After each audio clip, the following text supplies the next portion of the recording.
Hello people of YouTube. Today I'll be doing my review on another NECA release. And you probably guys already seen this coming if you see my previous video. But we will be reviewing Godzilla 1984.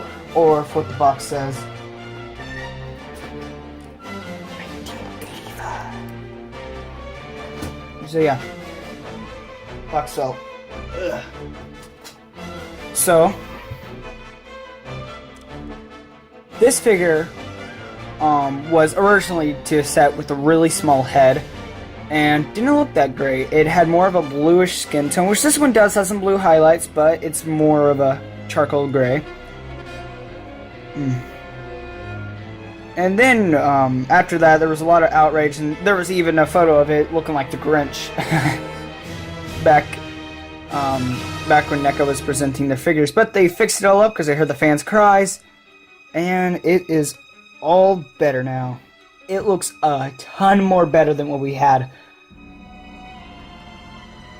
So, further ado, let's get started with the review. So first things first, let's talk about the whole figure in general, like the detail. The detail on the figure is fantastic, but it does lack in several departments. One thing. Let me see it. No, that's good. One thing, the hands look a little weird. They're really well detailed, but it doesn't look like he's wearing a sweater. And then, you know, and I don't really like the whole line things, because I like more of the rigid thing on, like, you know, on his chest. So you can see his chest. I like that more. Rather than like the straight detail, as you can see on his arm. See, I don't really like that, and it's the same, and it continues on his like legs and his tail. But I've overgrown that.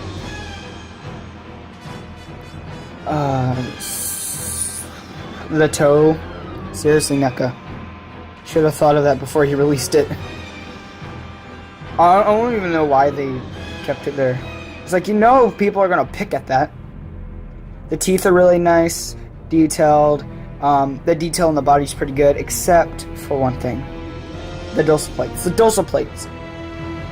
I saw a photo of the finalization of the figure after, you know, with the small head. They fixed it up and they made it look all better. But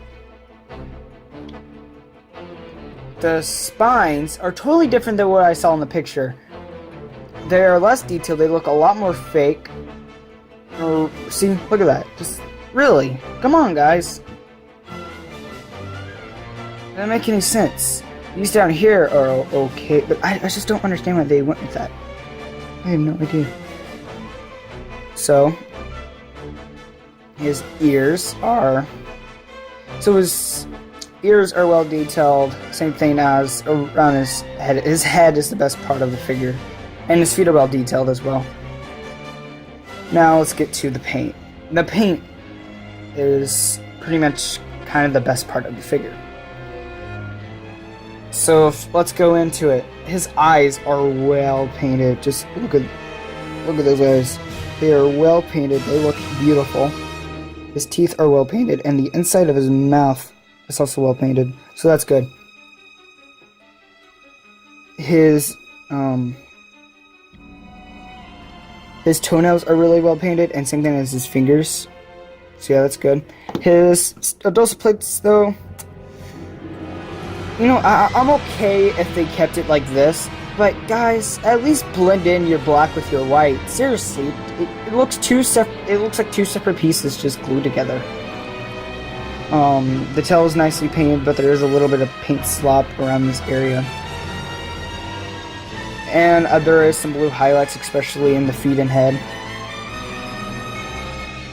So let's continue on with the figure. Now let's go to articulation. The figure has a nice mouth articulation. Really nice. The best out of all the figure. It looks really good with his mouth open. I think it looks the best with his mouth slightly open like that. It really reminds me of 1984. But if you put his head all the way, which the head has an amazing range of motion looking all the way up.